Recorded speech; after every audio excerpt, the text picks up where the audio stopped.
Ladies and gentlemen, please give a warm welcome to Johnny Mock SC, Mr. Shao, and Miss Bai from GND, Mr. Kenneth Lai of Mainland Asia, and Mr. Paul Ni, President of the Hong Kong Fintech Industry Association, to join us on stage for the official launch of the Ceramic Card. 请给予热烈的掌声，邀请我们嘉宾们对将会进行我们的仪式。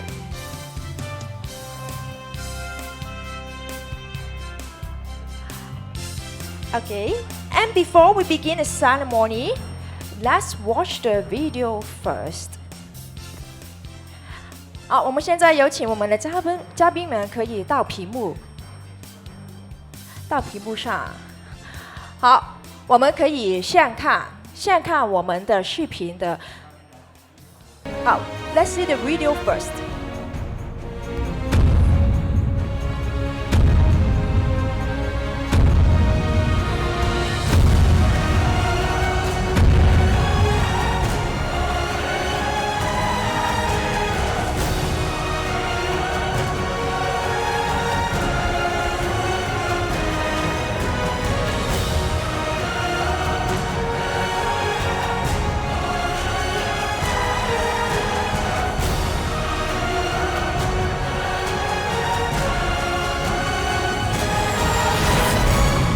哇！我们一起启动我们这个合作仪式正式启动 ！Congratulations!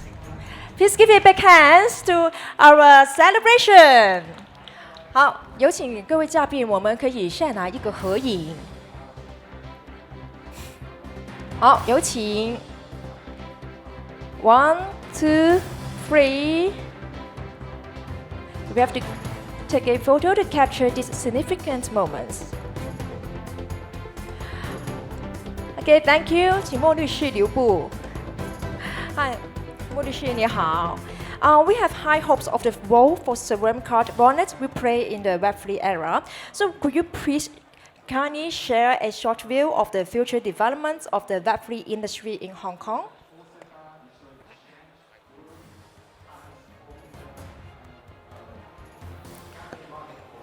Good afternoon. This festival is a wonderful gathering of enthusiasts and stakeholders of the Web3 communities from all over the world. But what is Web3? There is no simpler explanation that I have read than this. Web1 equals read. Web2 equals read plus write. And Web3 equals read, write, and own. Indeed, ownership is at the heart of the Web3 ecosystem. At the end of the last century, there is a famous court case in England called Salomon against A. Solomon Limited. Mr. Salomon was the owner of all the shares in a limited company called A. Salomon Limited, with only 6 shares being held by other persons than himself, who are all his family members. This limited company was the incorporation of Mr. Salomon's personally operated shoe business. The company ran into financial difficulties and was wound up. A creditor was unable to recover the money he lent to the company. So he decided to sue Mr. Salomon. In both the High Court and the Court of Appeal in England, Mr. Salomon lost. But at the House of Lords level, the 5 judges unanimously overturned the decision of the lower courts and decided that Mr. Salomon was the winner because he was not personally liable for the debts of his limited company. Thus, even though the business that the company operated by Mr. Salomon was exactly the same as the shoe business that he managed before, and Mr. Salomon continued to remain the person who benefited most from this business, but as a result of the incorporation, the business now belonged to the company and not its shareholders, and so were the debts of the company, of which he would not be liable. The most remarkable feature of this case is that it was the decision of 5 judges only, not the UK government or the UK Parliament, that laid down the principle that has been applied in the next 2 centuries, that a limited company has a separate legal personality, separate and distinct from the shareholders who own that company. Now fast forward to November 2021. Sotheby's put up for auction one of the 500 original copies of the US Constitution ever in existence. 6 days before the auction, someone called Austin Kane circulated a tweet that he and a friend was minded to start a DAO, a decentralized autonomous organization, to bid for the Constitution. As a result, 17,437 people responded, and $47 million was raised in just 6 days. Although these people finally lost the bid to a billionaire called Ken Griffin, the story has become legendary in demonstrating the prowess of the Web3 world. It is truly amazing that an online organization could be set up at lightning speed and minimum costs and formalities that capture the imaginations of tens of thousands of people who became so fired up they dug into their wallets to make the purchase money available within days. The DAO of the 21st century is no less a revolutionary way that people could own assets and conduct business activities for a common purpose than the limited company that was invented at the end of the 19th century England, when through the creativity of 5 judges only, the entire commercial landscape was changed for centuries to come. The ownership of assets through DAO is still at an infancy stage. There are lots of problems to iron out. For example, DAOs cannot legally own assets, or enter into contracts, or sue or be sued. And the token holders, or at least those who vote for the action taken by the DAO, may face uncertain and unlimited personal liability. This is the state of play of the DAO at the moment. But all of these can be fixed by innovations of the law, just like the English judges who had done so in the 19th century. And Hong Kong is an excellent jurisdiction in which to bring about such innovations.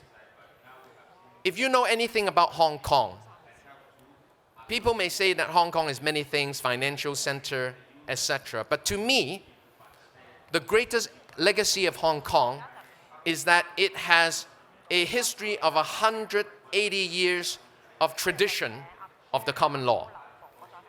And this tradition doesn't mean a set of laws or just a system, but the mindset of the people who populate this city.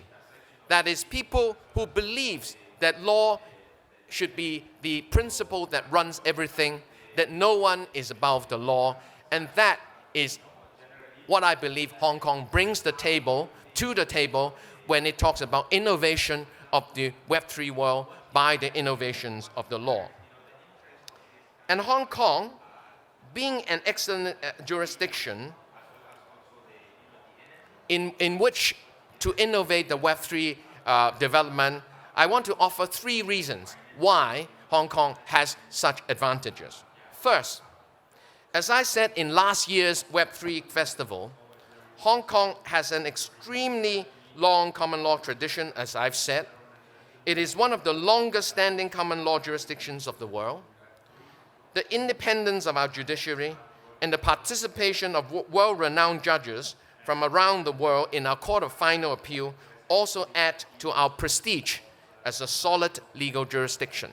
Secondly, China is a huge country with 1.4 billion people, a country filled with enormous state and private-owned enterprises with deep financial resources. But you know what?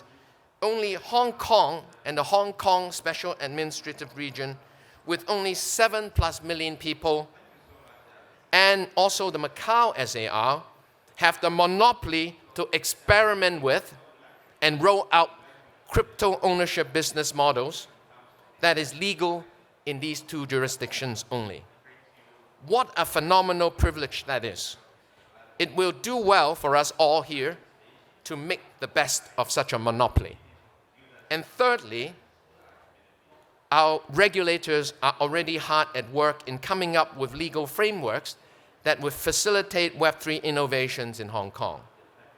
We already have legislation to govern crypto exchanges. The Hong Kong Monetary Authority is already receiving applications to join a sandbox to roll out innovative business models using Hong Kong dollar-based stablecoins. The government has set up the Hong Kong Investment Corporations with an initial funding of $62 billion to drive the city's competitiveness in a host of technological sectors, including Web3, AI, and green finance. There is also an excellent scheme called the Top Talent Pass Scheme, which some of you may want to know about, for attracting talents from all over the world to live and work in Hong Kong. I hope that some of you, both here and online, who no doubt are talents of the global Web3 community, will consider coming here to join us in the innovative developments of this important sector, which has the full support of the government here. Thank you.